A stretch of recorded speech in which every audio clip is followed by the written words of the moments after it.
Good morning everybody. মূলত সংখ্যার শেষ পার্টে আবার সবাইকে ওয়েলকাম জানিয়ে শুরু করবো আজকের টপিকস।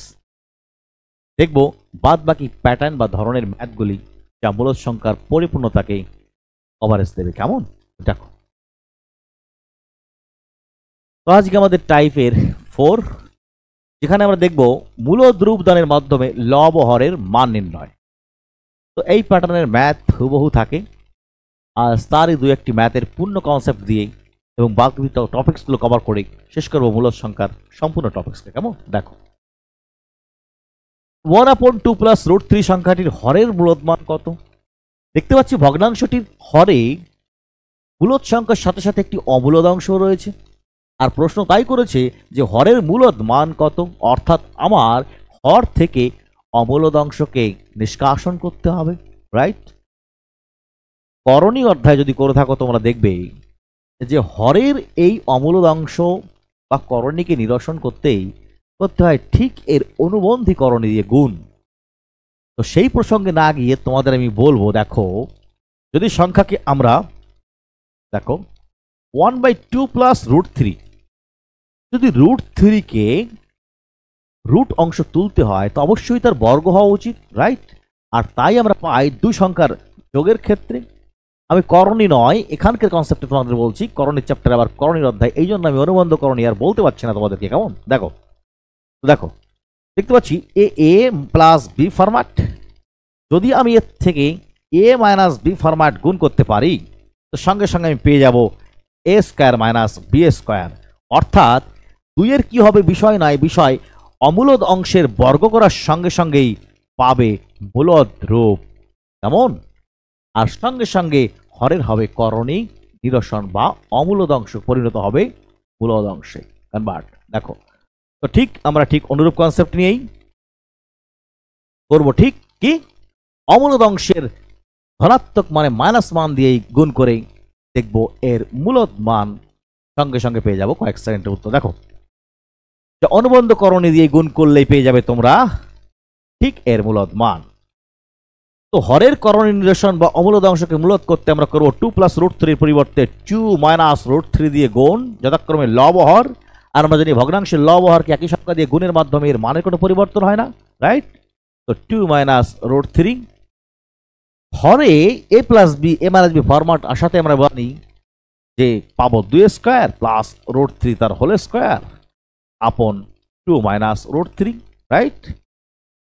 পরবর্তী লাইন দেখো, 2 মাইনাস √3 লব, আর হরে পাবো আমরা 4 মাইনাস 3, দ্যাট ইজ 1 আপন 2 মাইনাস √3, অর্থাৎ 2 মাইনাস √3।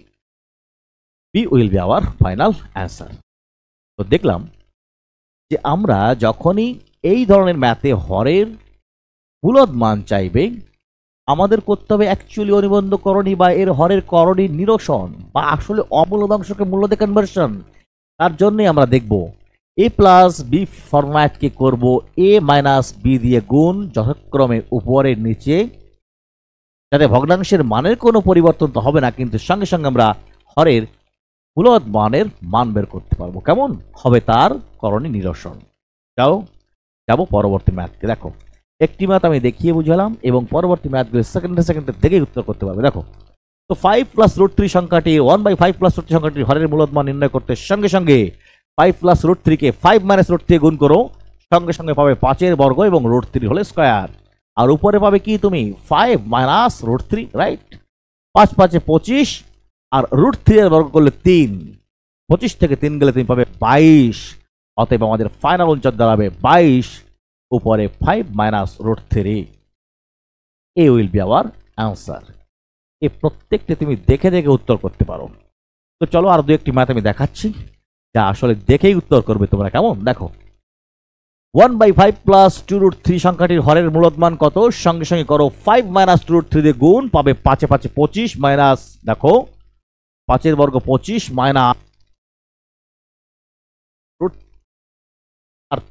অর্থাৎ 25 মাইনাস 12 ইকুয়াল টু 13, যার হর হবে 13 আর উপরে লাভ হবে 5 minus 2√3, 5 minus √3 13। This will be our final answer. এ তোমরা দেখে দেখে উত্তর করতে পারো। দেখো, তো দেখলে হরের করণ নিরসন বা হরের অমূলদ অংশকে মূলদ রূপে কনভার্সন, যা কিনা অনুবন্ধকরণী গুণের মাধ্যমেই হয়, যার পূর্ণ ব্যাখ্যা আমি না দিলেও আসলে এ স্কয়ার মাইনাস বি স্কয়ার ফরম্যাটে, যার একটা গুণিতক দিয়ে গুণ করলেই আসলে পূর্ণবর্গের সংখ্যার এ plus B A minus B ফরম্যাটে গুণ হয়ে সেটাকে মূলদ রূপ ধারণ করে। তো করণীয় অধ্যায় সেই অধ্যায়ের বিশ্লেষণ, অনুবন্ধকরণী কি এবং কেন এটা হয় সে অধ্যায়ে পরবর্তী আলোচনা করে দেবো আমি। দেখো পরবর্তী টাইপসকে, 5 এবং 7-এর মধ্যে কতগুলি মূলদ সংখ্যা বিদ্যমান। এ আসলে অঙ্ক নয়, একটা কনসেপ্ট মাত্র। দেখো, দুনিয়ার সমস্ত স্থানে দুটি সংখ্যা কেন, অজস্র সংখ্যা হোক আর অন্ততপক্ষে দুটি সংখ্যা হোক, সব জায়গায় মূলদ সংখ্যা নিবিড়, ঘন, সন্নিবিষ্ট, এর কোনো গ্যাপ নেই। দেখো, যদি 5 আর 7-এর ক্ষেত্রে বিবেচনা করি, তো 5 আর 7-এর মধ্যে 6 তো একটা রয়েছেই মূলদ সংখ্যা, রাইট? আবার 6 আর 5-এর মধ্যে যদি বিবেচনা করি, তো 5 আর 6 11/2, সেও তো একটা মূলদ সংখ্যা। আবার 5 আর 11.5, তার মধ্যেও তো পাবো আর একটা মূলদ সংখ্যা, আবার তাদের মধ্যে পাবো একটি মূলদ সংখ্যা। তো এর কোনো সীমা নেই, রাইট? অতএব দুটি নির্দিষ্ট সংখ্যার মধ্যে মূলদ সংখ্যার পরিমাণ অসীম। আমাদের অ্যান্সার হবে C। যাব পরবর্তী, দেখব পরবর্তী টাইপসকে। দেখো, যেখানে দুটি সংখ্যার মধ্যকার একটি নির্দিষ্ট মূলদ সংখ্যা নির্ণয় করতে বলা হয়। দেখলাম যে মূলদ সংখ্যা দুটি সংখ্যার মধ্যে অসংখ্য বা নিবিড় বা অসীম, এটা একটা টাইপ বা একটা কনসেপ্ট, একটি কোশ্চেন। বাট কিন্তু যদি নির্দিষ্ট সংখ্যা দিয়ে তার মধ্যে একটি নির্দিষ্ট প্রদত্ত অপশানের মধ্যে বিকল্প খুঁজে বের করতে বলে, যা তাদের মধ্যাকার মূলদ মান, দেখব সেই টাইপগুলিকে। কেমন? দেখো, প্রদত্ত কোন মূলদ সংখ্যাটি 1/4 এবং 1/2 মধ্যে অবস্থিত। তো কোনো ভগ্নাংশের মধ্যে কোন ভগ্নাংশ পড়ে সেটা দেখতে গেলে আমাদের করতে হয় ভগ্নাংশের হরের একীকরণ, তাই না? দেখো, তো 1/4 আর 1/2 মধ্যে প্রদত্ত কোন ভগ্নাংশ আছে, দেখতে পাচ্ছি 1/8, 1/6, 3/5, প্রত্যেকেরই হর বড়। তো এদের মধ্যে মান কোনো সংখ্যার বের করতে আমরা কি করব, সংখ্যার উভয় অংশকে একটু বাড়িয়ে তুলব, যেখানে আমরা হরের ডিফারেন্স ক্রিয়েট করতে পারবো, রাইট? দেখো, এখন প্রতিটি ভগ্নাংশের হরে 0 ডিফারেন্স, আমরা যদি তাকে একটু বাড়িয়ে দিই, দেখো যদি করি, দেখো একে 2 গুণ, লব হরকে 2 গুণ করি, পাবো আমরা 2/8। তো এর এক হর রাখতে আমরা যদি একে 4 দিয়ে গুণ করি, লিখতে পারি 4/8। আসলে 2/8, 1/4, 1/2, 4/8 কোনো মানের পরিবর্তন হয়নি, কিন্তু হয়েছে তাদের লবের ডিফারেন্স। দেখো, যেখানে ডিফারেন্স করতে পারছি আমরা 2, অতএব এর মধ্যে একটি মানকে আমি বসিয়ে দিয়ে বলতে পারি 1/8 বা 3/8, 2 আর 3-এর মাঝখানে 3/8, যা এদের মধ্যগামী একটি মান। দেখো অপশনে রয়েছে ডি, যা 1/4, 1/2-এর মাঝে বিদ্যমান একটি মূলদ সংখ্যা। ক্লিয়ার? তো এই ধরনের দুটো সংখ্যার মধ্যকার মূলদ সংখ্যা নির্ণয় করতে আমরা প্রদত্ত ভগ্নাংশের হর বা লবকে একটু বৃদ্ধি করে নিলেই অনায়াসে তোমাদের চোখের সামনে অপশন চকমক করে দেখতে পারবে। কেমন? যাব পরবর্তী টাইপসে, যা করার কোনো দরকার পড়বে না, সেকেন্ডে দেখতে পারবে। দেখো, প্রদত্ত কোন মূলদ সংখ্যাটি, জাস্ট মিনিট, হ্যাঁ ঠিক আছে, প্রদত্ত কোন মূলদ সংখ্যাটি 9.2 এবং 10.5 এর মধ্যে অবস্থিত। এ তো বাচ্চাদের ম্যাথ। দেখো, 9.2 এবং 10.5 এর মধ্যে অবস্থিত সংখ্যা খেয়াল করো, তো 9.2 আসলে 9.20 লিখতে পারো, 10.5 কে তুমি 2 দশমিক করে 10.5 বা 10.50 করতে পারো। খেয়াল করো, দেখতেই পাবে যে 9.15 এ তো আসলে 9.2 থেকেই ছোট। দেখো, এই যে 9.08 এও তো আসলে 9.2 থেকেই ছোট। আবার 10.50 থেকে 10.67 এও তো বড়। অতএব বি একমাত্র সংখ্যা যা দেখেই বলা যায় যে 9.20 এবং 10.5 এর মধ্যে একটি মূলদ সংখ্যা। ক্লিয়ার? যাব পরবর্তী ম্যাথ। কোন মূলদ সংখ্যাটি 2/4 এবং 0.6 এর মধ্যে অবস্থিত? কোনো কিছু নেই, দেখো ঘাবড়ানোর কিছু নেই, 2/4 ও 0.6 এর মধ্যে।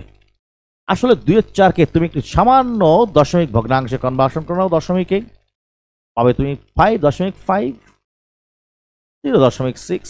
বলো 0.5 থেকে 0.6 এর মধ্যে কোনটির মান? এ দেখেই তুমি বলতে পারো, খেয়াল করো। হাফ আর 0.6, খেয়াল করো। 3/4, এ 0.75, রাইট? এটা নয়। দেখতে পাচ্ছি এ কি, এ তো হাফেরও কম, তাই না? 11, 25-এর হাফ 12.5, তার থেকেও কম, হাফেরও কম। আর 11/4, এ তো পূর্ণ সংখ্যা চলে আসছে। অতএব আমাদের ফাইনাল আনসার দেখতে পাচ্ছি 40। 21/40 দেখো, যা ঠিক হাফের থেকে সামান্য বেশি, দেখলেই বলতে পারো। অতএব 0.5 থেকে 6-এর মধ্যে আছে তার মান। এ করার কোনো দরকার পড়ে না, দেখে কনসেপচুয়ালি ভেবেই উত্তর করতে পারো। কেমন? যাবো তাহলে। দেখো পরবর্তী ম্যাথ। প্রদত্ত কোন মূলদ সংখ্যাটি √5 এবং √1 এর মধ্যে অবস্থিত? একদম দেখেই উত্তর করা সম্ভব যদি তোমাদের শুধুমাত্র √7 আর √5 এর অ্যাপ্রক্সিমেট রুটমূল দশমিক পদ্ধতি মানে জানা থাকে। আমরা জানি, দেখো √5 এর দশমিক মূল আমরা লিখতে পারি 3 দশমিক আসন্ন মানে 2.236 এবং √7 এর আসন্ন মান আমরা লিখতে পারি 2.645। অত দরকারও নেই, রাইট? এ দেখতে পাচ্ছি 2.23 এবং 2.64 এর মাঝামাঝি সংখ্যা হলেই আমাদের যথেষ্ট উত্তর, তাই? দেখো এ দেখতে পাচ্ছি এক উত্তর হতে পারে না, 3.5 তো ঊর্ধ্বগামী, 4ও তো ঊর্ধ্বগামী, সি ইজ দ্য সেকেন্ডে। দেখেই আনসার, যা 2/2 আসলে 2.4 ইজ আওয়ার ফাইনাল আনসার। তো দেখলে মূলদ সংখ্যার সমস্ত প্রকারকে আমরা করলাম। পরবর্তী অধ্যায়, পরবর্তী চ্যাপ্টারে অন্য কিছু নিয়ে আমরা আবার দেখবো পরবর্তী পার্টে। কেমন? তো আজ বিদায় নিচ্ছি, দেখা হচ্ছে অন্য চ্যাপ্টারের অন্য কিছুতে পরবর্তী লেকচারে। কেমন? Bye, all the best.